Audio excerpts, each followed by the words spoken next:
Hello and a very good evening. You're watching the news tonight on Rajya Sabha television with me, Frank Pereira. Here are the latest headlines. Prime Minister Narendra Modi wraps up a busy 5-day visit of the United States. Joint declaration with President Obama affirms new chapter in bilateral ties.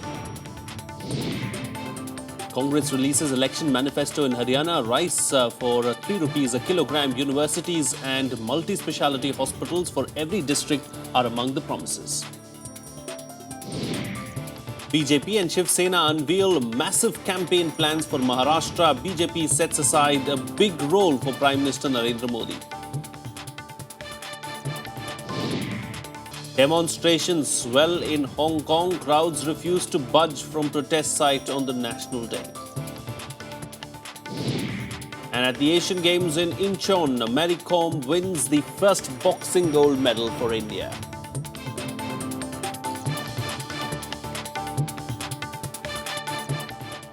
Our top focus on the bulletin. Congress has released its election manifesto for the Haryana Assembly polls today. The party attempted to woo farmers and other sections in its manifesto. Incumbent Chief Minister Bhupinder Singh Hooda promised to put the state on higher growth trajectory. The party is seeking a third term in the forthcoming polls on October 15th. Here's more.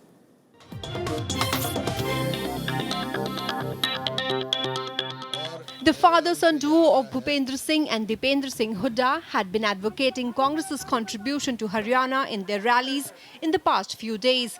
Chief Minister Bhupendra Singh Hooda, who is seeking a third term in Haryana, was among those who unveiled Congress's plan for the next 5 years. Congress leaders like Naveen Jindal was also present at the release in Panchkula among several other leaders. Among some of the key promises made by the party in its manifesto are one university and a multi-speciality hospital in every district. Rice at 3 rupees per kg rate for economically weaker sections. Old age pension of 1500 rupees per month for senior citizens.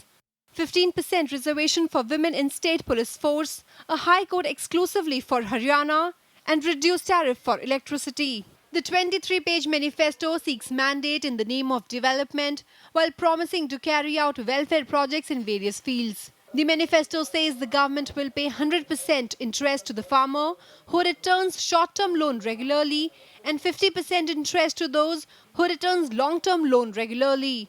Doctor सबने पद भर्ती किए हैं और 1966 से लेकर 2005 तक even before that जो आज का हरियाणा है there was only one medical college. Now अब एक मेडिकल कॉलेज जो है हमारा करनाल में बन रहा है, एक महिला मेडिकल कॉलेज कानपुर में बना है, फरीदाबाद में मेडिकल कॉलेज बन रहा है. We portraying all the work that has been done by Haryana government in the last 9.5 years, and we using all means of communication. We using very actively electronic mode of communication, television channels, radio. Now after this manifesto has been released, we will actively be releasing ads in the newspapers also. Confident of a third straight term in the state, Congress claimed that there is no anti-incumbency factor this time. The party feels that people of Haryana will vote back Congress for development done by the incumbent regime. The party also sees no challenge from opposition parties like BJP and INLD. Voting in Haryana will be held on October 15th, which is likely to see a multi-cornered contest this time. Bureau Report, Rajya Sabha TV. Well, the BJP has unveiled its massive campaign plan for Maharashtra and the Haryana Assembly polls later this month. In both states, the party will use Prime Minister Narendra Modi's popularity extensively in an attempt to win the elections on its own. The party feels Modi will be able to replicate the same influence he did during the campaigns of the Lok Sabha polls earlier this year. Here's a detailed report. After its split with Shiv Sena in Maharashtra and AJC in Haryana, BJP will be contesting assembly polls in both the states on its own. For the Saffron party, stakes will be higher in Maharashtra, where it ended a 25-year-old alliance after a bitter tussle over seat sharing. The party is now depending on Prime Minister Narendra Modi to make an impact in the campaigns over the next 2 weeks. Modi will be leading the party's campaign in both the states from October 4th. He is expected to address 24 rallies in Maharashtra and at least 10 in Haryana. Top party leaders held meetings in Delhi, Rohtak and Mumbai to chalk out final plans of campaign in the coming assembly polls. Final touches are being given to the campaign plan, which will be cleared by the Prime Minister after his return from the United States. Modi ji Maharashtra के हर भाग में जाने वाले हैं। शुरुआत कोल्हापुर से होगी, 4 तारीख को होगी और तकरीबन 3 सभाएं उस दिन मोदी जी लेंगे। सुशासन के लिए वोट दे रहे, महाराष्ट्र में विश्वास के साथ भारतीय जनता पार्टी को वोट दे रहे, मोदी सरकार को महाराष्ट्र की साथ मिले इसके लिए वोटिंग कर रहे। Apart from Modi, party chief Amit Shah, Union Ministers Rajnath Singh, Nitin Gadkari, Sushma Swaraj and Arun Jaitley are expected to address rallies. BJP veterans like L. K. Advani and Murli Manohar Joshi will also campaign. Apart from party's central leadership, BJP chief ministers like Shivraj Singh Chauhan, Raman Singh, Vasundhara Raje, Manohar Parrikar and Anandiben Patel are also scheduled to campaign in Haryana and Maharashtra. Bureau Report, Rajya Sabha TV. Well, BJP's former ally in Maharashtra, the Shiv Sena, has also planned a massive campaign schedule for the assembly polls. With 286 candidates in the fray, the party will organize around 100 rallies within 13 days that are left to campaign. Meanwhile, in a clearer hint of its future in the NDA, the Shiv Sena MP Anand Gite ruled out possibilities of his resignation from the cabinet. In a long time now, no party in Maharashtra has contested in more than 200 seats alone. After the split in key alliances, the 4 big parties have higher stake in the polls. Shiv Sena has fielded 286 candidates out of 288 seats. The party has planned around 100 rallies in the remaining days of the campaigning. Beginning in Parbhani, the party's bastion in Marathwada, party chief Uddhav Thackeray is set to go on a campaign trail, addressing 50 rallies in various parts of the state. Matching him step for step will be his son Aditya, who will also hold an equal number of rallies and road shows wherever possible. The 100-odd appearances by the father-son duo indicate that Shiv Sena is ready to go all out to woo voters.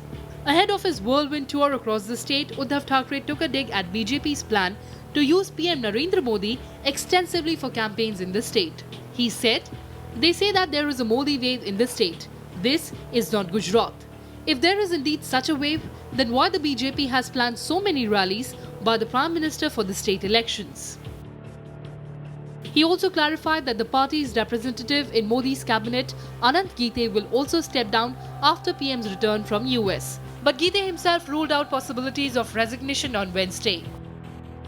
NDA की सरकार में शिवसेना का योगदान है। जो महाराष्ट्र से 42 सांसद चुन के आए हैं उसमें शिवसेना का योगदान है और इसलिए इस्तीफा देने का कोई सवाल उठता नहीं। On Monday, Uddhav Thackeray had declared that Anand Gite would quit the cabinet post. But a day later, he backtracked, stating that more discussions are required before any decision is taken. With PM returning home by Wednesday night, a clear picture on the future of the alliance can be expected in the next few days. Bureau Report, Rajya Sabha TV. Well, for all the other election-related news and updates, here's a quick wrap in Polpuri.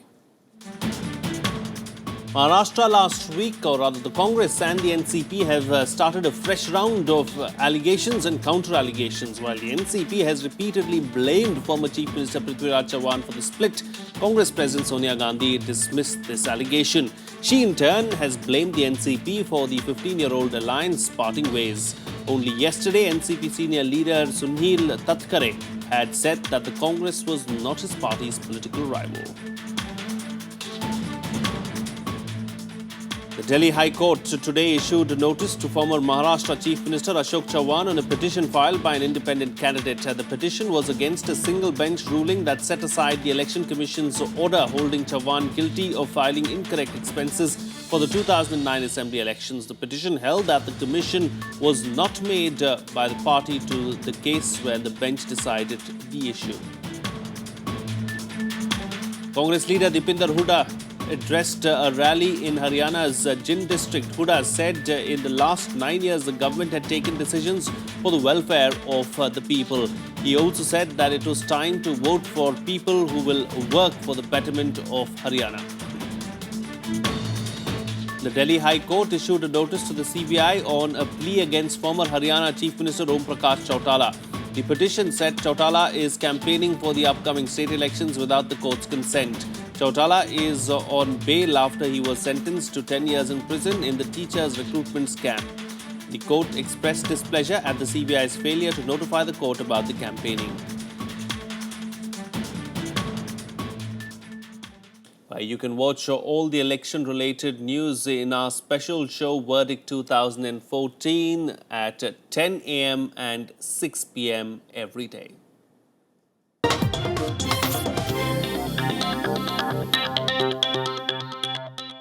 Moving on now, the death toll in the Gorakhpur train collision has gone up to 12. The accident took place last night when the Krishak Express allegedly overshot the signal and rammed into another train. 2 people were suspended and the Railway Ministry is now awaiting a report on the incident. Here's more. At least a dozen passengers died when a speeding passenger train collided with another train in Gorakhpur, Uttar Pradesh. 45 people were injured.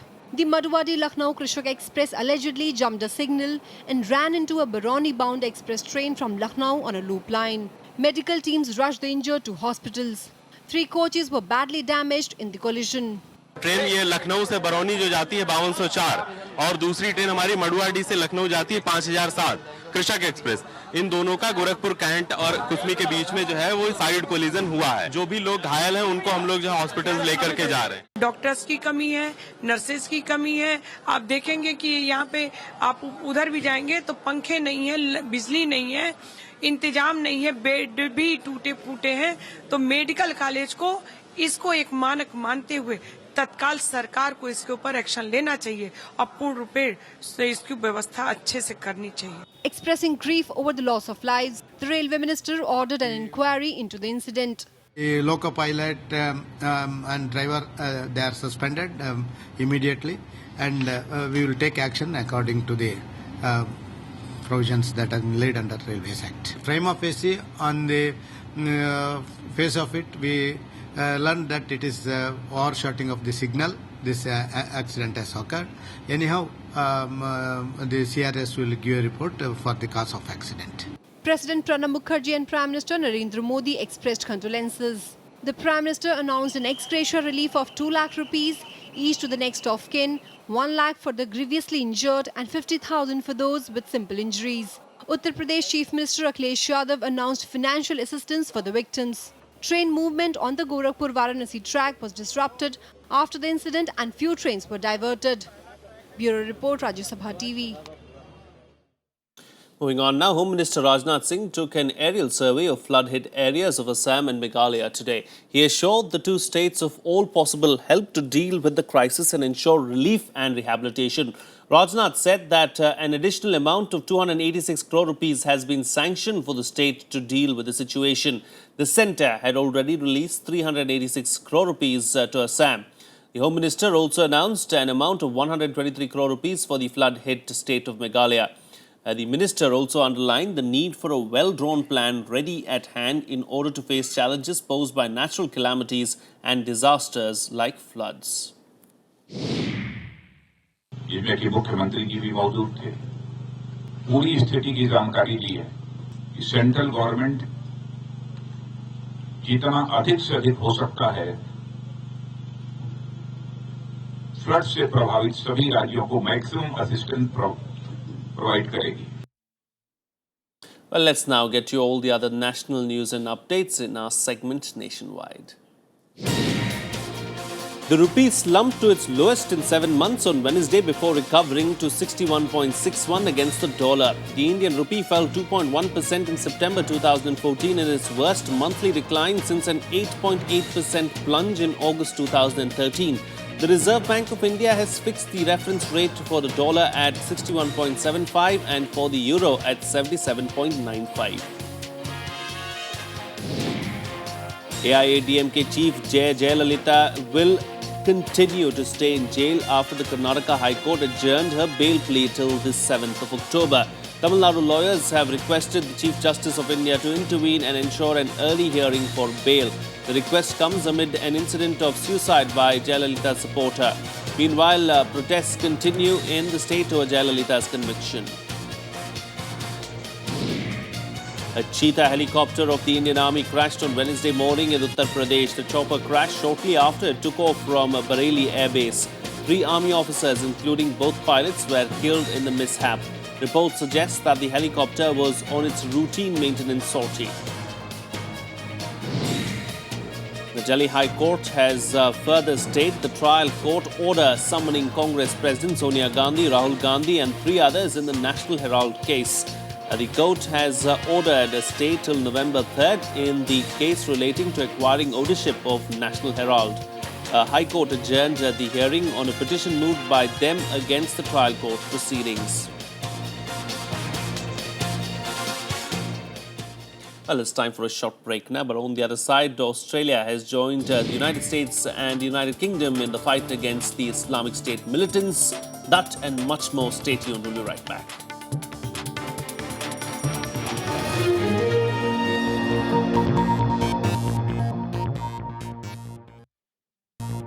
Welcome back. You're watching Rajya Sabha television. Prime Minister Narendra Modi wrapped up his US visit today after saying a huge thank you to America. Modi called his 5-day trip very successful and satisfactory. The visit aimed at not only building a personal rapport with President Barack Obama, but also repairing bilateral ties between the two countries. Prime Minister Narendra Modi returning to India after his 5-day visit to the United States of America. The visit ended with a summit meeting with US President Barack Obama on Tuesday, after which Modi urged US firms to invest in India's defense industry. There was a discussion in terms of defense ties, and Prime Minister explained that under his new vision, Make in India was a priority for him. He also explained that right now in the defense sector, Israel or any foreign company can invest up to 49%. The first Modi and Obama summit meeting at the White House also served to moderate the differences between the two countries on tackling terror. America is keen to work with India on choking funding avenues to individuals and organizations linked to terror, including the D Company, Dawood Ibrahim, Lashkar-e-Taiba, Jaish-e-Mohammed and the Al-Qaeda. But it isn't committing anything on tackling Pakistan's covert support to the terrorists, which is one reason why the Indian Prime Minister told Obama that without an acceptable position on the war on terror, India can't take part in any coalition offensive against the ISIS. Today spent time talking about the international situation and security issues. We addressed challenges in the Middle East and violent extremism and the fight against ISIL. Cooperation, which requires international cooperation as part of existing international agreements and under international UN sanctions and UN resolutions, to have these dismantled. It doesn't mean that necessarily there will be joint operations or anything of the sort. There's no sort of statement on our joining the coalition or any coalition in this. On the issue of bilateral trade, Modi urged the US to permit Indian companies in the services sector to do business in America. He promised that in return, India will make its tax processes easier and also work towards removing America's reservations on the nuclear deal. दोनों civil nuclear cooperation को आगे बढ़ाने के लिए प्रतिबद्ध है और इससे जुड़े मुद्दों को जल्दी सुलझाने के प्रति गंभीर है। यह भारत की एनर्जी सिक्योरिटी के लिए बहुत महत्वपूर्ण है। Both sides failed to resolve their differences on the WTO and climate change, but agreed to collaborate on clean energy initiatives. The US pledged to help develop 3 Indian cities as smart cities. These are Allahabad, Visakhapatnam and Ajmer. Both sides issued a joint statement that praised a new chapter in the bilateral relationship. American Vice President Joe Biden hosted lunch for the Indian Prime Minister. Foreign Minister John Kerry praised Modi. He said that his visit had enriched relations between the two countries. We both need and want clean air. We both need good jobs. We both need to trade new markets. We both need more investment. We both need higher education systems that work for the next generation. And we both need to keep our people safe from the scourge of violent extremism. Our new partnership is rooted in both shared values and shared interests. Before leaving Washington, Prime Minister Narendra Modi thanked America for a memorable visit. मार्च में ही भारत और America का मिलन हुआ ऐसा नहीं है। अब धरती पर भी उतना ही निकट मिलन संभव हो चुका है। आप 120 वोल्ट की सिस्टम वाले हैं, मैं 220 वोल्ट वाला हूं, तो 120 और 220 के बीच में उस ऊर्जा का जो अंतर है उसका मेल करना, उसके लिए जो आवश्यक मजल काटनी होगी वो काटने में इस यात्रा में हम सफल हुए। Prime Minister Modi didn't forget to pay his respect at the memorial of human rights champion Martin Luther King Jr. He also took part in the Indo-American Business Council meeting, where he underscored the importance of friendship between the two countries and the benefits that both partners can derive from the relationship. Akhilesh Suman for Rajya Sabha Television. Some more international news now. The protesters aren't backing down, China isn't giving in, and the world isn't looking away. Pro-democracy demonstrations continued in Hong Kong streets for a sixth day on Wednesday. Protesters took to the streets over China's refusal to allow the open selection of candidates in the city's first democratic election scheduled for 2017. Thousands have joined pro-democracy protests in central Hong Kong as it spread on China's 65th National Day. As numbers swelled in Hong Kong on Wednesday, scores of volunteers worked behind the scenes to keep the crowds well stocked with supplies and ensure protesters remain on their best behavior. Riot police had used tear gas, pepper spray and baiting charges at the weekend to try and quell the unrest. 我哋知道我哋呢個佔領行動咧係一定會帶嚟咧，即係大家市民咧生活係唔方便。我覺得我要道歉嚇，即係我哋要代表佔中三子，代表參與喺成個運動裏邊嘅負責人咧，係向市民道歉。In many areas where protesters had gathered, volunteers set up first aid stations and supply stations with water bottles, fruits, crackers, disposable raincoats, towels, goggles, face masks and tents. It was not that smooth in the first 2 days, but there's so many volunteers. So there's becomes more organizing in these few days. We have quite a lot of teams actually. This is only one team of us. The supply chain for food protesters is run by volunteers who handle requests via websites such as Facebook and Google Documents for food and supplies. The supplies are delivered by motorcycles several times during the day and large trucks in the evening. If somebody discover maybe the food is not sufficient, we just go to the internet, maybe post a post in Facebook, whatever. In an hour, the food will be sufficient because everybody is coming. Meanwhile, Hong Kong's Chief Executive Leong said the Standing Committee of National People's Congress has adopted a decision confirming that the Chief Executive can be elected through one person, one vote from 2017 onward. 不同人有不同嘅政改理想方案，可以理解，但有普選一定比冇普選好。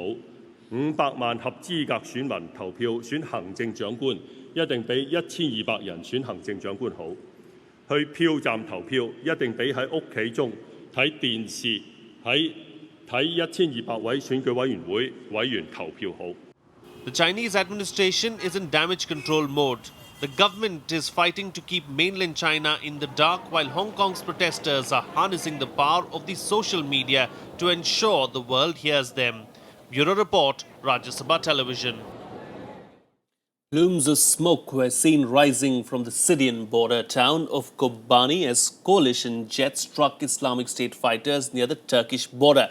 The latest attack came a day after two RAF GR-4 Tornado jets carried out their first airstrikes on the Islamic State in Iraq, destroying targets successfully before safely returning to their base in Cyprus. Here's a report.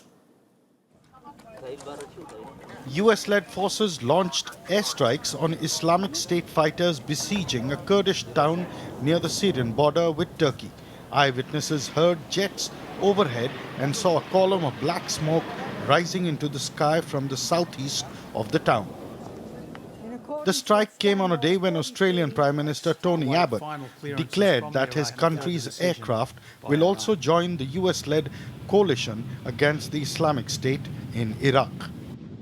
We have not yet made the final decision to commit our forces to combat, But Australian aircraft from today will start flying over Iraq in support of Allied operations. Madam Speaker, I stress ours are support operations, not strike missions.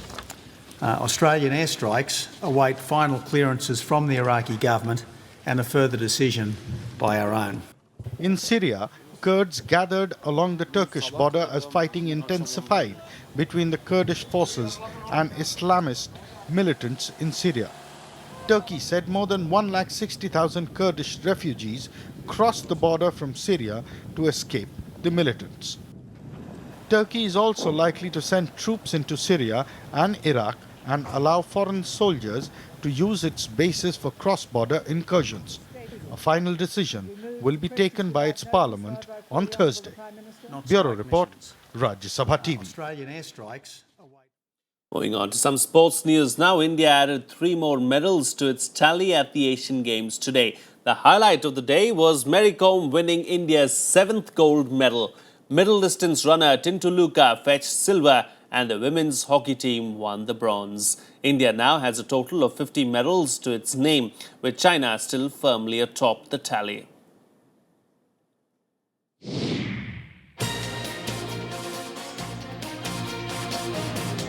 This is the tally on your screens right now. China there right on top with 294 medals in total. India in the 11th position with 7 gold, 9 silver and 34 bronze, a total of 50 medals.